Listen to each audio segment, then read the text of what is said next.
İsrail bölgede çok palazlandı, güçlendi. Suriye Kürtleri İsrail'in eline geçerse diye. Siz Suriye Kürtlerini kucaklarsanız İsrail'e bırakmayın o zaman onları. Yani ne şikayet ediyorsunuz yani? Ortada üvey evlat gibi bırakır. Bir de onlara karşı saldırgan bir tutum alırsanız ya da Suriye'nin içinden onlara yönelik saldırılara adeta teşvik eder bir görüntü verirseniz en istemediğiniz şey olabilir.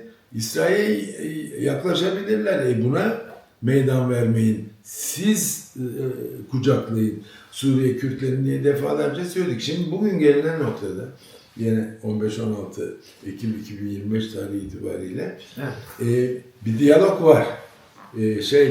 SDG ile. Türkiye arasında ve daha önemlisi SDG ile geçici Şam yönetimi arasında bir diyalog var ve yol alıyor o diyalog ve ona bağlı olarak da Suriye'de diyorum, özür dilerim, Türkiye'deki dil de iktidar dili anlamında değişmeye başladığını fark edebiliyoruz. Yani bundan bir sene önce PKK, YPG bilmem ne bir sürü harf sıralayıp terör örgütü deniyordu.